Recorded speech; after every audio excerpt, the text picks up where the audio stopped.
10 things you should not do when starting a business. The thought of working for yourself and starting something new can be thrilling and incredibly exciting. Your enthusiasm is high, and all you can think of right now is how to dive deep and get this business moving until you hit a snag you didn't see coming. We put down our ideas and put a few documents in place, but we can't explain what went wrong with our theories and plans. It goes to show that running a business often requires much more than a bunch of ideas put together. Certain factors determine whether our businesses will do well or not. However, it's quite unfortunate that we sometimes ignore these things because we are just so anxious to start our own business. In this video, we'll share with you 10 things you should not do when starting a business. If you're new here, consider subscribing so you won't miss other interesting videos like this. 1. Quit wasting too much time on a business plan. In a bid to make our business as perfect as possible, we sometimes end up wasting a great deal of time writing a business plan. Do not get this all wrong though. It is absolutely important to have a structure for your idea when starting your company and to also make your vision presentable and tangible. However, do not dedicate your entire time trying to prepare the perfect business plan when you can start growing the business already. Alain Anhover, a Bentley professor, a veteran entrepreneur and investor, advises that you shouldn't waste months and months honing your business plan, as it is a huge waste of your time and resources, since you will likely toss it out or rework it completely after your first business meeting. Instead, he suggests using a simple 10-page slide deck that covers all the important bases, including your market, team, advisors, competition, existing problem, solution to the problem, product or brand development strategy, projected traction, early financials, and needs. 2. Do not skip market research. Do not start a business without doing research on the viability of the idea or gauging the market. Failure to do thorough market research will cause the business to collapse eventually because the business idea may not be a viable one after all. Though market research is sometimes not dependable because people may not know what they want, market research plus your insight and gut can do some miracles. 3. Do not be scared to fail. Failure shouldn't always mean negativity, as you can choose to see it as a teacher. It isn't just the things that go right that can teach us lessons. While it is important to minimize the possibilities or chances of failing, be open to learn from your mistakes. Do not be rigid with your plans and strategies. Implement whatever you have learned and move on. 4. Do not hire family and friends in place of qualified employees. It can be an advantage to bring people that you know on board, but only if they have the needed skills to skyrocket your business. Hanover says, the people that you choose to hire and bring into your organization are the lifeblood of everything, from selling your product to delivering your service to creating the actual culture.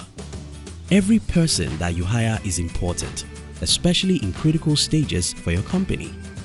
So, rather than cut costs by trying to get family and friends who are likely going to work for you for free, go for qualified talents that will do a good job.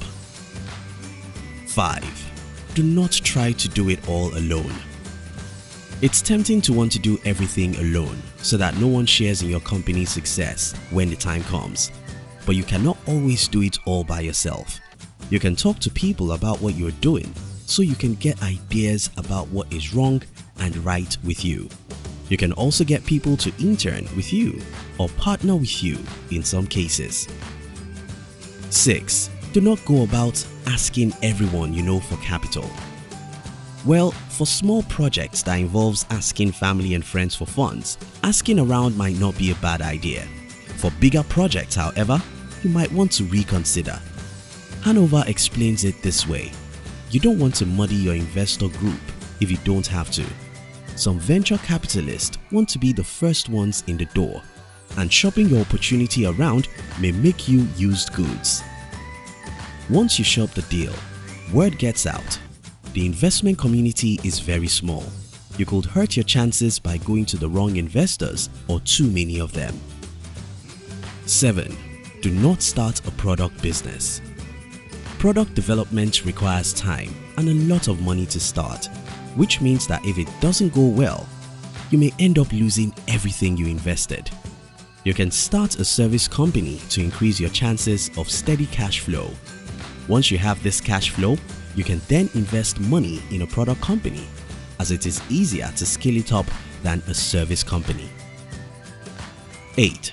Do not ignore the economics of the business. Most entrepreneurs focus on certain business metrics like sales, company size, and the likes, leaving out what's important: profit.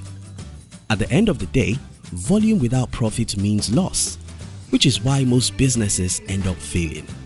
It is paramount as an entrepreneur to understand how to make money while balancing all other terms. 9. Do not ignore the necessary paperwork.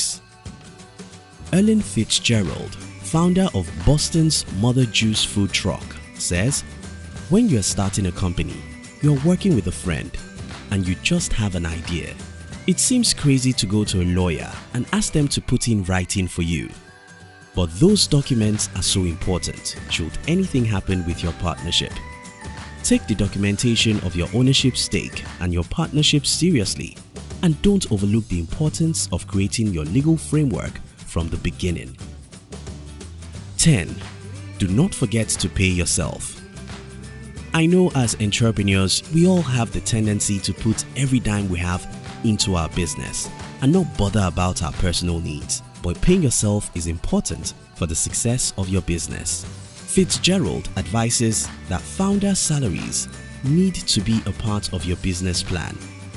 A lot of small businesses, and I know I thought the same way, don't want to take money out of the business because your business is you. It's not a real business if you can't afford to pay yourself. It doesn't look good in the eyes of the investors to opt out of paying yourself, even in the beginning. So, like you will get paid working for others, get paid working for yourself as well. Thank you for watching our videos. We'd like to give you another interesting video for you to enjoy next. But before then, our team will be very happy if you can like this video and share it with your friends on social media. If you're new here, don't forget to subscribe so you won't miss other interesting videos like this. Look at your screen now to see 2 other videos we handpicked for you to enjoy next. We love you.